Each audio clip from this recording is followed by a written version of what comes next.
Hello दोस्तों, welcome है आपका स्पेशल नॉलेज पी में। कैसे हैं आप सब? उम्मीद करती हूँ आप सभी लोग अच्छे होंगे, स्वस्थ होंगे। आज मैं आप लोगों के लिए लेके आई हूँ सोमावती अमावस्या की कहानी। एक नगर में एक सेठ सेठानी रहते थे। उनके 7 पुत्र और एक पुत्री थी। वह अपनी पुत्री को बहुत ही प्रेम करते थे और जो सातों भाई थे वो भी अपनी बहन को बहुत प्रेम करते थे। वो काफ़ी दान पुण्य भी करते थे, तो उनके दरवाजे पर हमेशा कोई न कोई भिक्षा वगैरह मांगने के लिए आता था। एक दिन एक ब्राह्मण दान के लिए आया। जब उनकी पुत्री ने दान देने के लिए अनाज दिया तो फिर उन्होंने दान नहीं लिया और कहा कि हम अशुभ हाथों से दान नहीं लेते हैं, हमें शुभ हाथों का दान चाहिए। और जब उनकी बहू ने उन्हें दान में अनाज दिया तब उन्होंने ले लिया।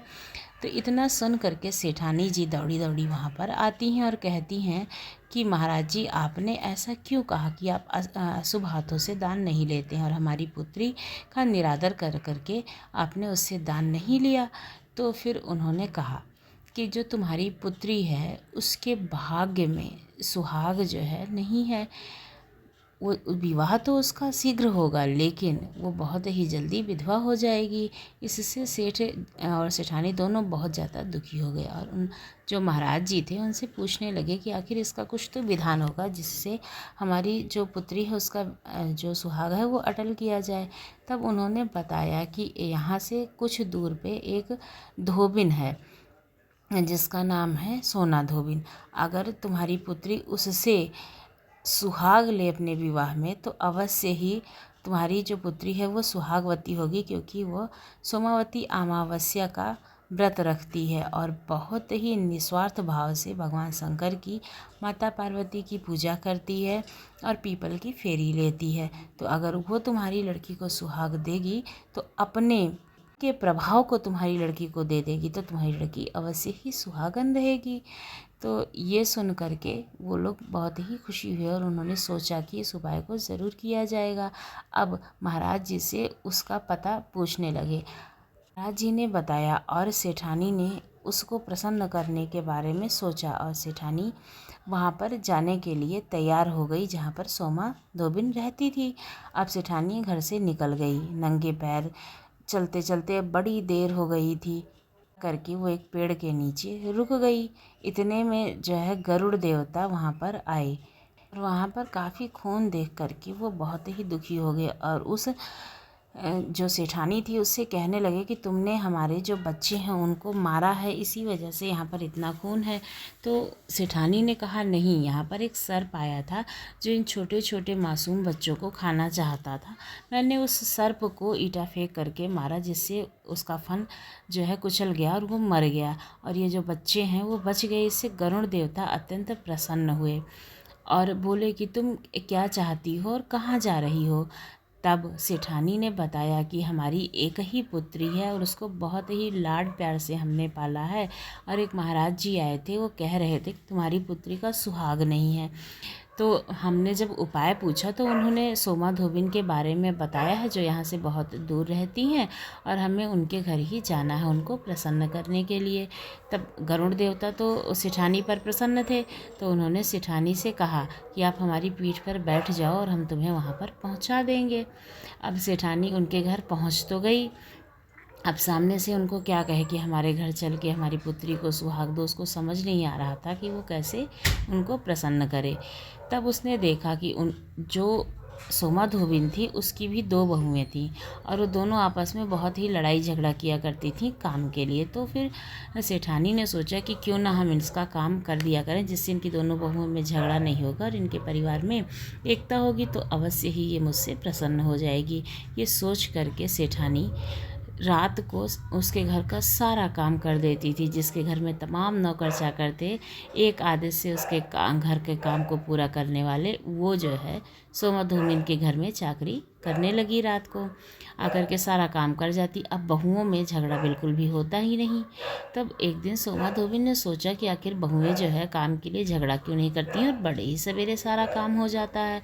तब उसने बहुओं से पूछा तो बहुओं ने कहा, माँ जी, अब काम तो हमें करना ही है, तो हम लोगों ने सोचा कि क्यों झगड़ा करके काम करें और हम लोग आपस में मित्रता से ही सारा काम कर लें। लेकिन उसको विश्वास नहीं हुआ अपनी बहुओं पर और वो रात को देखने लगी कि आखिर ये काम कौन कर जाता है, और चुपके से वो देखने लगी कि कौन सी बहू है जो सारा काम कर लेती है। तब उसने देखा कि एक सेठानी है, आती है, उसके घर का सारा काम करके जाने लगती है। अब उसने सेठानी को रोक लिया और पूछा कि तुम जो है हमारे घर का सारा काम क्यों कर लेती हो, आखिर तुम्हें क्या चाहिए। तो फिर सेठानी ने कहा कि हमें जो है तुम्हारा सुहाग चाहिए, जब हमारी लड़की का विवाह हो तो मैं चाहती हूँ कि तुम सुहाग दो। तो उसने कहा कि आप तो भाई इतना मतलब सेठानी है, इतना सब कुछ आपके पास धन संपदा है, तो आप मुझसे क्यों चाहती हैं सुहाग लेना। तो एक महाराज जी आए थे और उन्होंने बताया कि अगर आप हमारी लड़की को सुहाग देंगी तो उसका सुहाग जो है अमर हो जाएगा और वो सुहागन रहेगी, नहीं तो वो बहुत ही जल्दी विधवा हो जाएगी। तब उसने कहा कि ठीक है, चलो हम तुम्हारे साथ चलते हैं। और उसने लोटा डोरी ली और अपने सुहाग की डिबिया ली और ब्राह्मण सेठानी के साथ में चल दिया उसने। अब शादी का समारोह जो है वो आयोजित हुआ। विवाह के मंडप में लड़की बैठी है। अब आई सुहाग की बारी। तो जब लड़के को सिंदूर लगाना हुआ, उससे पहले जो है सोमा धोबिन से उसे सिंदूर लगाया गया। उसने लोटा डोरी लिया और उसे घुमाया लड़की को, और फिर अपने सुहागदानी से सिंदूर लगाया और कहा कि हमारी सारी सोमावती जो अमावस्या है उसका पुण्य इस लड़की को लग जाए और इसका सुहाग अमर हो जाए। लेकिन जो अब मैं पूजा करूँगी उसको मुझे ही मिले, उसका जो मतलब भाव है वो मेरे सुहाग को मिले। ऐसा कह करके उसने सिंदूर लगाया। और जब विवाह संपन्न हो गया तो फिर अपने घर के लिए वो वहाँ से चल दी। और उसने फिर एक दुकान से भंवरी लेने के लिए सामग्री खरीदी, क्योंकि उस दिन सोमावती अमावस्या थी और वो पीपल का वृक्ष ढूंढने लगी। उसको जब पीपल का वृक्ष मिला तो उसने 108 बार परिक्रमा की और भंवरी के लिए जो भी सामान लिया था वो सब वहाँ पर समर्पित किया। और सुहाग का सामान ले करके किसी सुयोग्य ब्राह्मण को ढूंढने लगी, और वहीं मंदिर पर एक ब्राह्मण मिले और उनको उसने वो सामान दे दिया। फिर अपने घर को चली गई। वहाँ पर उसका पति बहुत ज़्यादा बीमार था, बिल्कुल मरणासन स्थिति में था, जिससे सब लोग बहुत परेशान हो रहे थे। जब सोमा धोबिन वहाँ पहुँची तब उसने जो पीपल वृक्ष की पूजा की थी और उसका जो प्रसाद था वो सब ले जा कर के अपने पति को खिलाया।